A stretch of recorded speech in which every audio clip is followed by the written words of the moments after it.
Welcome everyone to our panel on making Mormon characters in comics.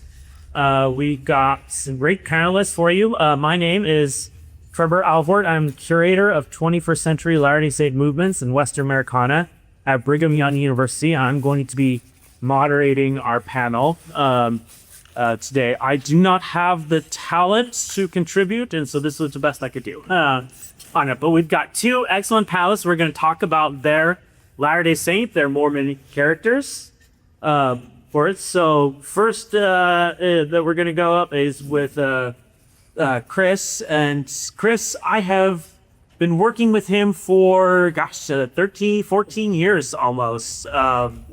He was one of the first people to help kind of solidify how Brigham Young University, we were going to start collecting.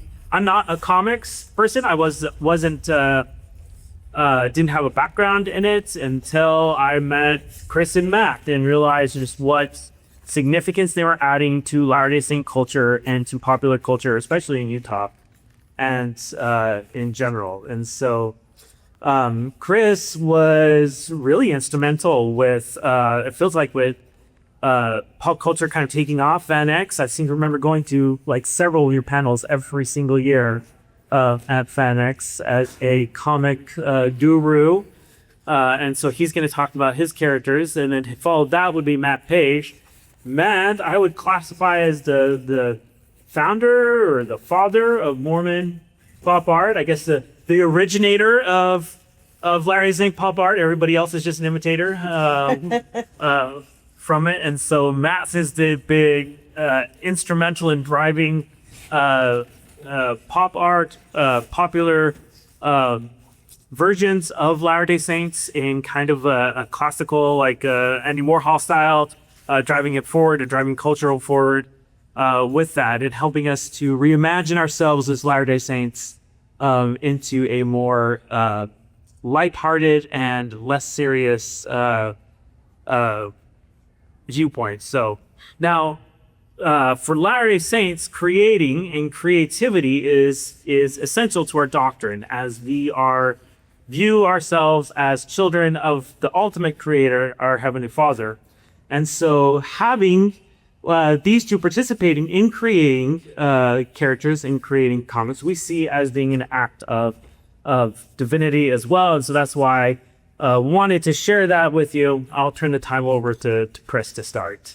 Awesome. Thanks, Trevor. And yes, it's kind of weird to think about how long we've been working on this sort of stuff, right? And it's an honor. Thank you very much for inviting me. Certainly appreciate it. It's great to see you. So I'm Chris Hoffman, a comic book creator. Also hold an MBA from Westminster University in Salt Lake City, Utah. Any Griffins in the audience? Go Griffs! Great. Like the second one I've ever asked in 13 years. Very questions. Two of us. Awesome. And I used to also teach comic book artwork at Broadway University in South Salt Lake. I had a lot of really great students come through that program, and we'll talk about that in a little bit too. And I also work with a lot of mobile creators in Salt Lake City, Utah, get their comic books from their idea onto the page and into people's hands. It's really important to me to have people, like you were saying, create comics and create pop art. And to start off with, my creation is called the Salt City Strangers. The pitch for the Salt City Strangers is, what if the Avengers lived in Salt Lake City, Utah? There was two big inspirations for this. There was Roger Ebert, who was a film critic, reviewed the movie Constantine with Keanu Reeves, and he said, how come it's only never Catholics that are fighting demon infestations? It's always a father or nun of some sort, and he says, where are the Episcopalians? They're fighting this. And it's like, yeah, where are the members of the LDS faith, and how would that look if they were fighting supernatural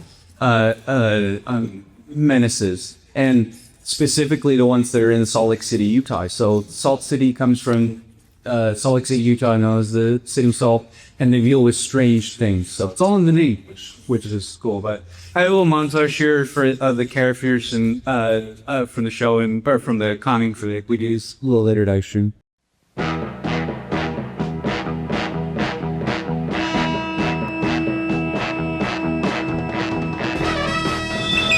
In the great city of Salt are assembled Utah's most awesomest heroes. Created from the distinctive features of the Beehive State, Golden Spike. The leader derives his super strength and agility from the famous Gold Railroad spike used to complete the Intercontinental Railroad. Den Mother, protector of the protectors, master of several martial arts, she can also complete any task from the scouting manual almost instantly. Deputy Deseret, the cowboy sharpshooter who wields the supernatural firearms of the Old West gunslinger Porter Rockwell. The Gull, master of salvage technology, builds astonishing gadgets with astonishing ease. Son of Bigfoot, his massive stature and mighty strength are matched only by the size of his heart and the belief in his faith. Their calling: to fight against evil, to be guided by the Holy Spirit, and to serve green jello at church functions. They are the Salt City Strangers. And the son of Bigfoot. Bigfoot legends are also very important in Salt Lake City. And so Bigfoot, he was turned down to go to BYU because he can't shave his beard. He doesn't have medical reasons to have a beard card. So he ends up at the University of Utah, and he's very happy about that. So the Strangers, they debuted in 2013. There have been 9 successful Kickstarters for either Strangers books or spin-offs. We were twice the winner of the City Weekly's Best Comic Book of the Year. Just so you know, there was no competition for either of those, but we won anyway. We have 2 spin-off comics, 2 additional cinematic universe comics that are in the same universe from different creators. And I've also DJ 7 times dressed as the Gull at different events. So huge. And on the picture here, I made it into the paper. My mom was very proud of this. Artwork by the amazing Alexandria Nascimento, who's been doing artwork with us for forever. The guy works for DC. Look for his artwork anywhere great comics are sold. And the late, great Dio Lima, who was actually just getting his Marvel career started when he tragically passed away.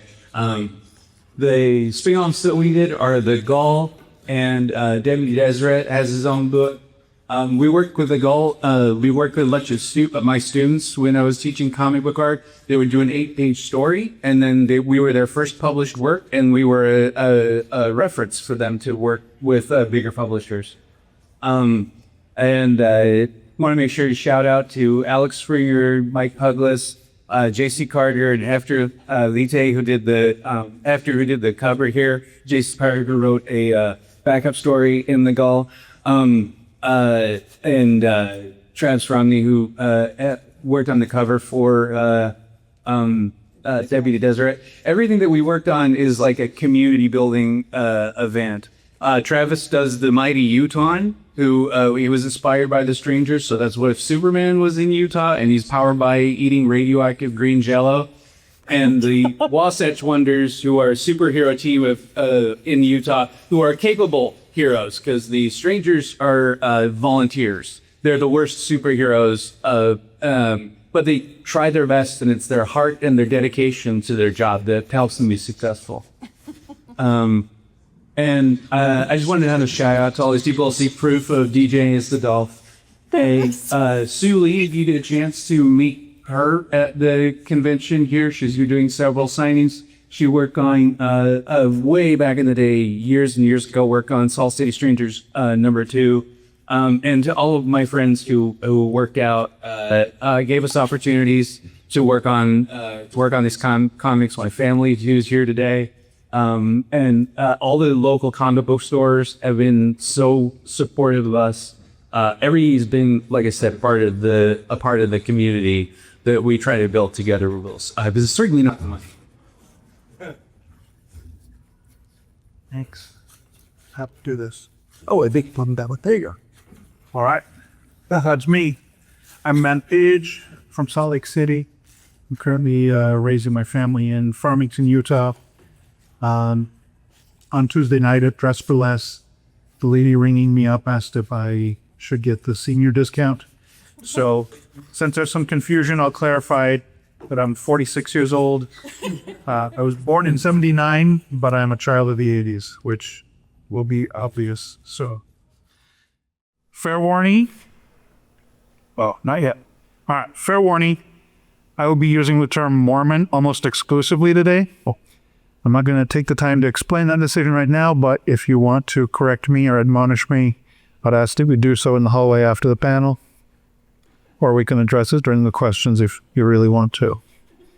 I am the creator, author, and artist of Future Day Saints, which I describe as being a mix of 1980s cartoon and toy properties and Mormon culture, folklore, mythology, cosmology, etc. Future Day Saints is set 1,000 years in the future on a planet called New Zion, which is in the Kolob solar system. New Zion is inhabited by all of our alien brothers and sisters from across the galaxy, all children of the same heavenly parents who have come together to build Zion. It's an immigrant story, and it's my utopian vision of the future. The heroes and protectors of New Zion are called the Valiant. And as there is opposition in all things, there's also a group of adversaries called the Curses. So I'm just going to go through the main characters, tell you a little bit about them. Liahona, she's the last living holder of the power of the priests. She wears the breastplate of the high priests from the Old Testament. Triple combination, he's based on an archetype of the three Nephites, you Mormon folklore. He's like three Nephites in one. Z is based on the character Zelf from Mormon history. Has anyone heard of Zelf? Yes. Okay. So, some men had found some Native American bones, brought them to Joseph Smith. He said, wow, these bones are really big. They belong to a 9-foot tall Nephite. And so this is Zelf, and he is the seer of New Zion. He puts seer stones in his empty eye sockets, and that's how he's able to see visions. Dr. Sunstone, he is based on the sunstone carving from the Navajo temple.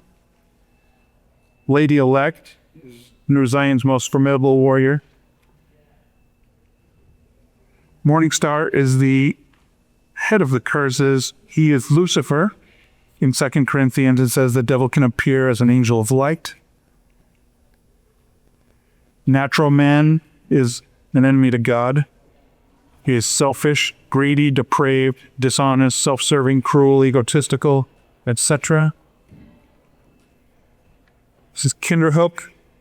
He's an unholy ghost. If you offer him your hand to shake it, he will reach out, but you won't feel his hand. Hot drinks. She's pretty self-explanatory. Mr. Cain, it's Cain from Old Earth.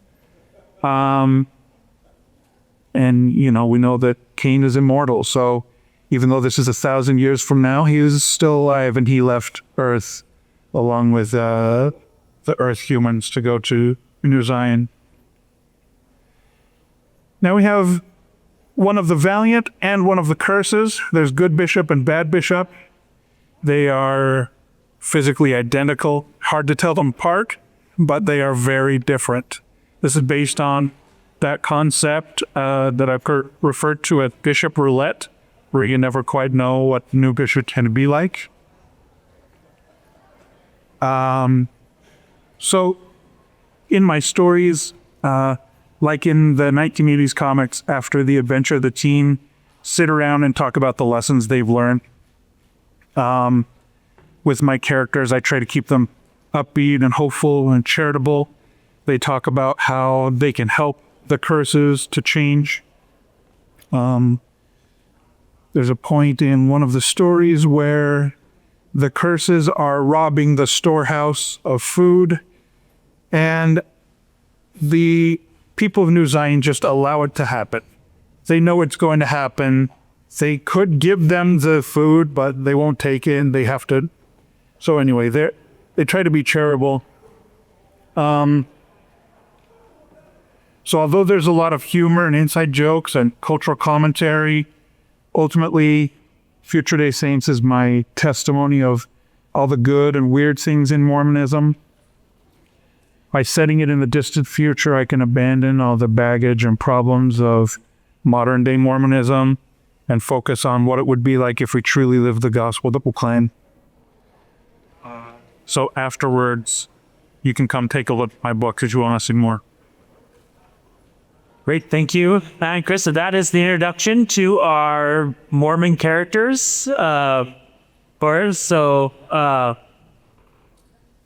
I, for the most part, like to turn the time over to you for questions. However, I think we do have to address a few things, like in developing your characters. How important is it that you do an actual action figure? Because both of you created action figures, and thankfully, I now have a complete set as of last week. After much begging of Matt to make sure I got one of Z, and then with Chris to be able to get the goal as well. So here is their contact information, and we'll leave that up throughout the questions.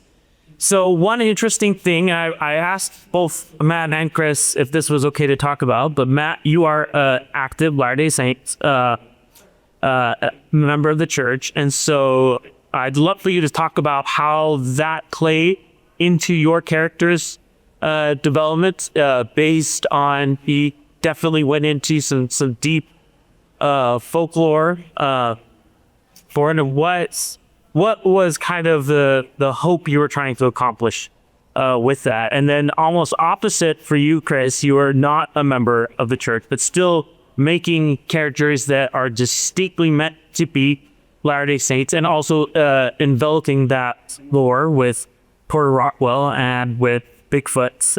I guess not quite as overt as Cain, but the same premise there. So what was your hope in these characters, and why were you making Mormon characters specifically? Not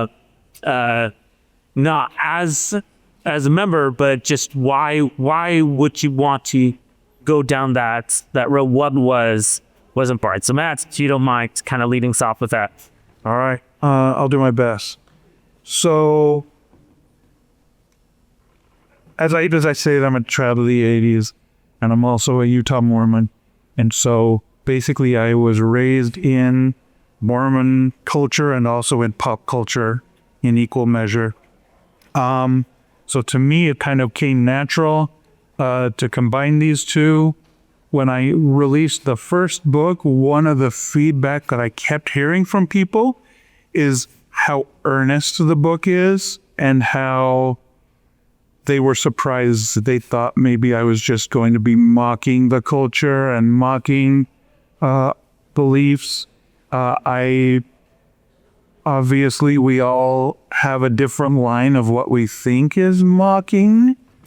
I like to have fun with our culture, but I also want to take it seriously. And I took this opportunity to kind of show what I believe are the best elements of our religion and of our culture. And I wanted to show characters that took the gospel seriously in their lives. So I guess my hope was to kind of show what I thought were the best parts of being a Mormon. I'll ditto what Matt talked about there. Is the first thing when The Strangers first came out, people would come to the table and they'd be like, is this a pro-Mormon or anti-Mormon? And I was always like, it's Swiss Mormon. It is these characters are from here, and it's something that from Utah, and it's something I was engaging with. So I also, I think we're just saying we're old, is growing up in the 80s, and when I grew up, there was so much community that was important in my neighborhood, and a lot of it, even though I wasn't a member, was centered around church activities. So church basketball, church softball, scouting. There used to be this sort of fair that they would do at the ward house, where it was like you'd get tickets, and they'd have like a makeshift like Old West jail cell, and you could pay tickets and put the bishop in the jail, and then you'd have to win some more tickets playing skee ball to get him out and stuff. And it was so much fun, but it was everyone was invited. Everyone could come and play basketball. Everyone could come and eat. Everyone could participate. And so what the inspiration is to say, what was that experience like for me as like an outsider, and how much that community meant to me when I was growing up. And so I wanted to tell it, but through a set of superheroes.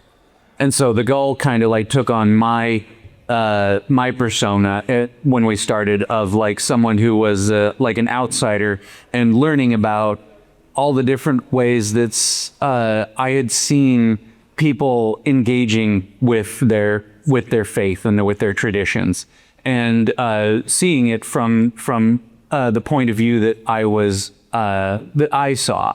And so it was important, and it was again important to make sure that I wasn't pointing at someone and being mocking about it, to say, that's so weird, everyone look and laugh. It was, I always tried to be, make sure that it was something where it was like, this is something that's important to this person, and see how they're engaging with it. And so there's the different characters have different engagements that they have with traditions that they do. And that's how I saw things, where I would see other people in the neighborhood, how they would, some people would drink coffee or see R-rated movie or something like that. And so that's how the different characters in the book engage with those things. Also wanted to engage, like, what would happen if there were people with superpowers? How would people deal with that? To say, how does that manifest, and how does that work? And so it was always important. I always had a set of people who I would sort of pull to be like, is this getting too close to the edge of something that I don't understand because I'm not a part of it? Is this something that I can talk about, and it would, am I being insensitive? Is this something that I can, so it's something I tried to be super cognizant about. Maybe I didn't do it perfectly all the time, but it was something that was important to me to show, like you were saying, the importance of things that were positive and things that I wanted to write about that was in the part of the community that I was a part of. And the history, everything. There's so many interesting things about like Utah history, like the types of boogeymen that live in Utah, because they're always just a little bit weird, you know, like the legends of the Hoppity lady. We have a ghost that is only has one leg, and it hops at you. Immigration Creek has like a wedding dress on and stuff, and so it's like, oh, wow, that would be really scary, except it's kind of hopping at you. I don't know that that's as scary as where it would be from somewhere else. So yeah, those were the types of things. We wanted to celebrate Utah culture, and engaging with the majority population of religion was like kind of a necessity and like a joy. Questions for Matt and Chris? Well, oh yeah, go. So obviously you're very immersed in Utah and Mormon society culture, and that's very afforded books. I wonder what will be your thoughts from your different perspectives on what to include if you try to include and integrate a Mormon character into a group that was not from Utah, primary. Well, Chris's characters are based in Utah. My characters I tried to remove from Utah, tried to remove from even American Mormonism. Because again, it takes place on a different planet where there are Mormons from different planets who have come together. So for me, I made the conscious decision to remove Utah references as much as can be removed from Mormon references. So, for the, do your characters know that they're Mormon? Yes, but they don't ever use that word. Also, there is no church. They don't say we're going to church. There is the faith and the religion. If you were really living in New Zion, if you were really living in Zion, how important would it be to label yourself as we're this group? No, because that's just, we're all like it. Basically, like we all have this shared faith. They all have the same faith. They don't call themselves Mormons. Yeah, does that make sense? Yep. So in The Strangers, the main character is a convert, and the Gull is not a member. And so what I tried to do is to write into it the discovery from those characters' point of view of learning about things, and so that they would talk about if there was some sort of parallel in the story, they could talk about an element of faith or an element of the church or an element of Utah. So I tried to introduce it as if you were learning about if he came into the Lord of the Rings and didn't understand how like elf society worked, you know what I mean? It was tried to make it like a natural thing. Also tried to make sure that it wasn't that the characters, it's not their only trait, right? They are people who they're superheroes and they happen to be this thing. And so if there was something important that came up, would try to explain it, but also tried to make sure that it was like a fine line of like, this isn't the only thing. Here's a reference. You could live with it or without it, you know?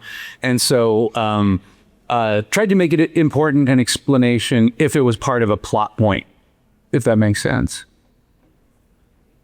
Thank you, guys. I'm just wondering that because it seems like you interact with Utah culture a lot and where it intersects with that. There's been a big hubbub about the Secret Lives of Mormon Wives. Is there any plan to incorporate them in characters in your stories and all, any crossover episodes planned? They seem like characters on their own, on their own to some extent, right? But anyway, sorry, Ted. Oh yeah, something like that wouldn't apply really in my book. It would be a distancing on one of the planets it kind of doesn't apply to me. Yeah, we're in talks. I'm on an NDA right now, and so I was if the numbers come in, we'll get it. No, so I have integrated people from real life into the books. I think that The Strangers, the revamp of issue number 1, is the first comic book appearance of President Nelson. It's not named in it, but it's his. It's someone who looks like copyright distinctly from him, but I believe it's his first appearance. And reporters from KSL News. There's the Channel 5 News in Utah. I have a reporter from there. Several podcasters who were local and had popular shows at the time, J.C. Carter and J.M. Bell. So I incorporated things that if you're from there, you could be like, hey, I know who that guy or that person, But then if there was, if you didn't know it, it didn't matter. One of the fun things about doing basing a comic book in Utah is that it's an exotic location for most people. If you are reading a DC or Marvel comic, you're reading about people who live in New York, literal New York, or some sort of facsimile of New York. And so Utah is a fun place, has lots of really cool places in it. And then, like I said, if you read it, you're like, oh, I've been there. So if the adventure takes place at the Gateway Mall downtown, or this is the place monument, and you're from there, you're like, cool, that's neat. If you're not from there, it's like, oh, now I can learn a little bit about this place through a comic book. Other questions? Oh, yeah. Yeah, I have a myriad, but I'm just going to try to pick one here that I go in forever. But I'm curious what the feedback has been amongst the faith. There are those that are like very, I guess, not precious, but they're very protected. They don't like anybody to move away from official stories. And so there are very much things in Utah culture that approved, not approved, you should consume, you shouldn't consume. Have you guys had embrace or feedback or pushback? I've not. When I started doing the Mormon artwork years ago, before I got to these books, I have a product I make that are like garbage pail saints, to like Mormon garbage pail kid. I also do like postcards where I Photoshop ubiquitous Mormon paintings and images with pop culture. When I started doing that, I got a lot of people coming up and saying, that's sacrilegious, that's blasphemous. I'd usually just say, no, whatever, I'm going to argue with you. But I do remember one time I did. I would, tired of being at the convention all day. And I said, I don't think it is. And then we got into a discussion, and I explained how the church history library downtown had bought a set of my postcards, how BYU had some, and we talked about where I'm coming from with it, and he ended up buying the set. So just within that conversation, he went from this sacrilegious or blasphemous to paying money for it. So I have noticed who's buying my books. It's anywhere from active Mormons to non-Mormons, or to ex-Mormons. There was an ex-Mormon guy who reached out to me. He's a TV writer, and he wanted to make Future Day Saints into a animated series, and that's been going on for years now. And like, I just kind of have the feeling of it'll probably never happen, but it's going to see to see how they do that and how they're doing pitches and stuff. And I don't know if you know the comedic actor Tony Hale. He's been working on it with us, and he wants to be a producer and characters in it. But anyway, I guess my point is, like, I feel like it can apply to you if you know the church well. Like Chris was saying, it also can just be seen as a thing. Like, if you're not a Mormon and you read this book, it doesn't talk about Mormon. It doesn't say the word Mormon. So like, you just recognize it as like a weird space Christianity, which maybe is kind of what Mormonism is also. But yeah, so I haven't received pushback on this. I used to get a lot of pushback on my Mormon art, and I feel like people have gotten a little more used to it. Matt sells himself short too about the garbage pail kid, because he makes the like complete experience, because they're in wax packs that he puts together himself and stuff, and so they're super cool. Get many of those packs if you get a chance. Like I said, generally I get people who are suspicious. They're like, I want to be supportive, but I don't want to be hurt, about it.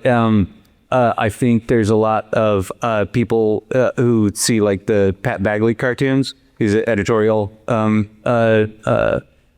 very funny guy, but he's very sharp about some criticisms, right? And so he puts out a lot of books, and I think that people see, they just want to know what they're getting into, right? Like if most of the complaints that I get about my book is I don't put them out often enough, but comics are really hard. You know what I mean? They take a lot of time and a lot of effort to put in and to actually get to somewhere. And so, like Matt said, I think that ever since the Comic-Con started in 2013 in Utah, and then for a while was going off twice a year, and now it's going to go off again twice a year again because our big convention center is getting half torn down. I think people have gotten a lot more used to these types of expressions and being very accepting and actually very embracing of it. There was a artist sadly passed away who was from Salt Lake. He was living in Minnesota for a while, Tim Odlin. He said that he got a lot of feedback because he did an image where it was C-3PO as Moroni.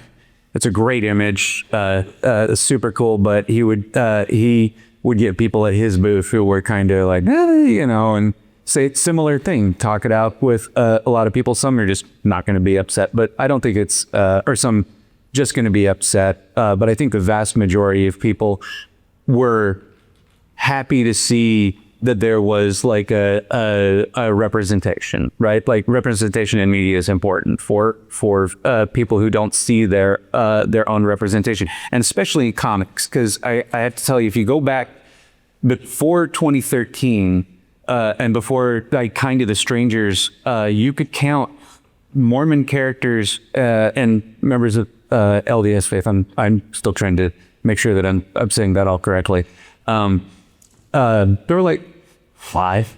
You'd rattle off Captain Canuck, and who is not expressly She-Hulk's secretary at one point.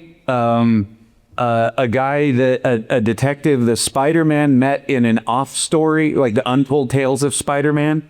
And so it's hard to actually find expressly characters who are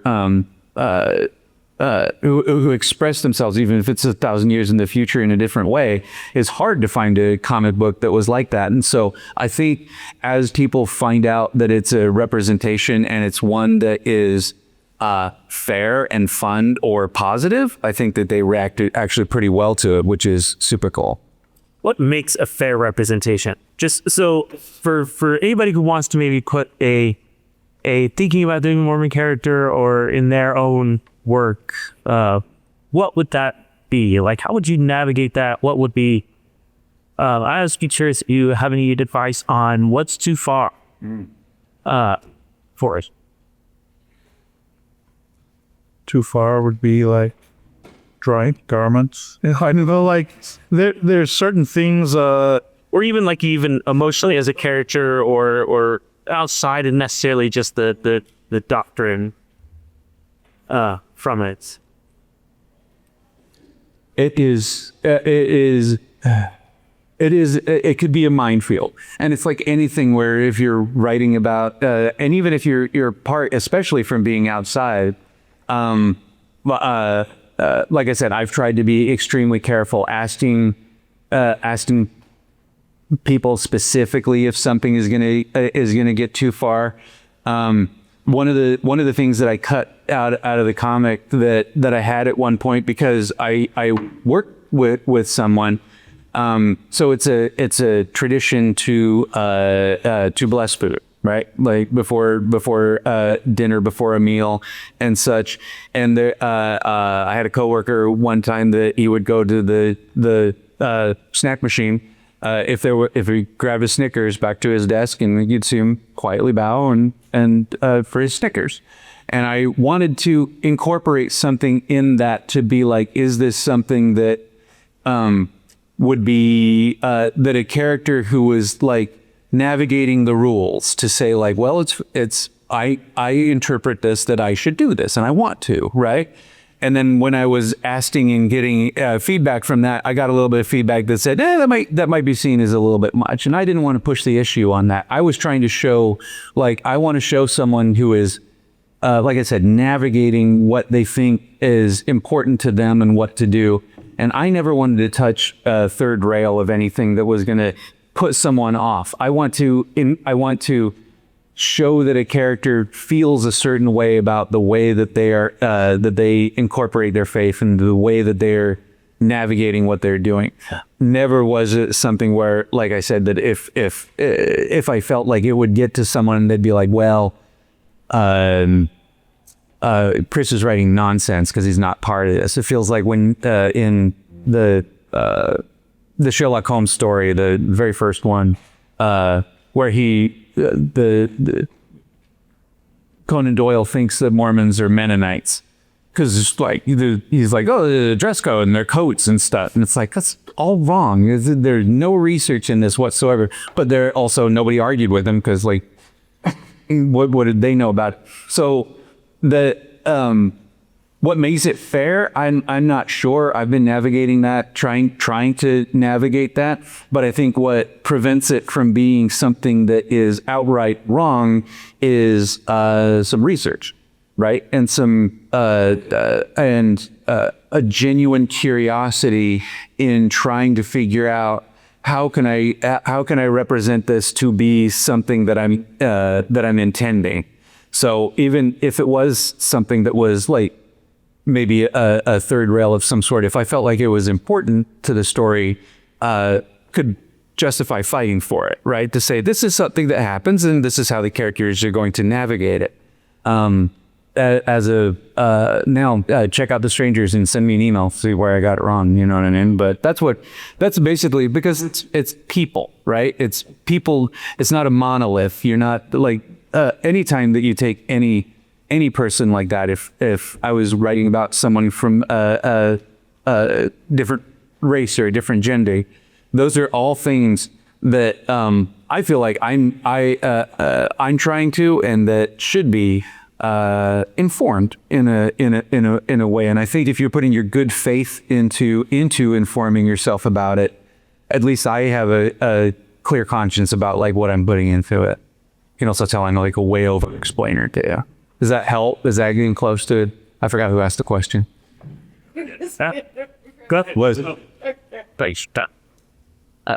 I do have another question. No, go ahead. Yeah. It's so clear that you're both thoughtful, intelligent, and so earnest about how you're approaching. Your check's in the money. Thank you. And I really appreciate that. I appreciate when you said, representation, really matters about this stuff for Latter-day Saints. And I appreciate that. But I also have this sense that both of you maybe have something to, because you're taking the topic, the material of culture, of the experience of what it is to be a Latter-day Saint, or maybe the broader Utah Mormon, whatever, there's a lot going on there. But I have this sense that you both have something you want to say on top of it. So it's not just the material being representative and celebrated was your work, but I'm sorry, I'm not familiar with either of your comments before today, so I'm bringing able to learn of them. But my question is, what is the comment? Like, what is the thing that you want me saying about that material? If you could, what has not been said that you both are saying or want to say? That is a great last question to end on. See, both about 2 minutes. Yeah, it's for me, what I choose to put in and what I choose to leave out is, like I said earlier when I said it's my testimony, there are things about Mormon culture that I think should be abandoned. There are things about Mormon culture that are wonderful. And so in my utopian story, I'm able to say these are the things that I love. And I just kind of don't mention the parts of it that I've left that in the past, as far as, New Zion being in the future. So for me, I just keep coming back to, like, it feels to me like it's my testimony of my faith. And like I do like the weird, goofy parts of Mormonism, but the main part of the story is their faith and how they treat each other and how they treat their enemies and how they treat the planet that they live on, how they treat the people who are indigenous to that planet. So for me, that's been my commentary or that's the thing that I get the most out of it, is bearing my testimony of my faith.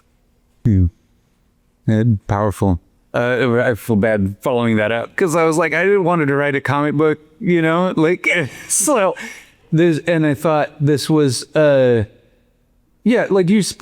I said, celebration was really. Is there something that I want to say in the comics that I haven't said yet? Yeah, I've got like outlines for another 10 issues, and they were all going to be different. There's headcanon of all of this sort of stuff. One of the characters was going to start like slipping on their faith and leave and come up with the reasons why they were going to do it and try to explain to the other superheroes why they can't be a part of the team anymore. And then do they follow through with it? Do they come back from it? How do they engage with hot topic issues of law and other things? How do they navigate those things? Because people do that every day, right? Like we all do that every day. I do it with my friends here, my friends that I work on the comic book with, my friends at work and stuff, and we navigate those things. And with my friend groups and stuff, we navigate it and discuss it, and it turns out, and we see how things are going to turn out, right?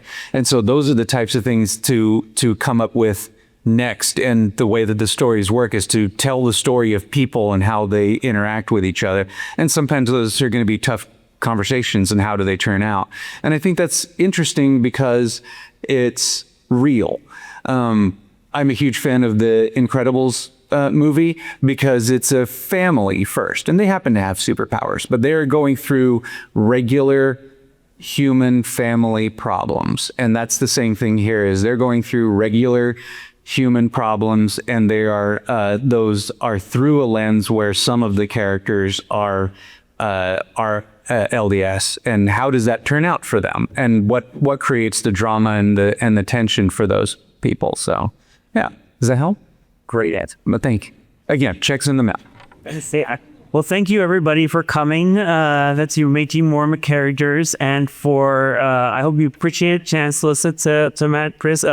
I will say that you can see just how immensely talented they are, but the one thing they don't do it very much of is boast of who's up. So please check out their work. It is incredible, and they have helped drive into a kind of new cultural Latter-day Saint movement.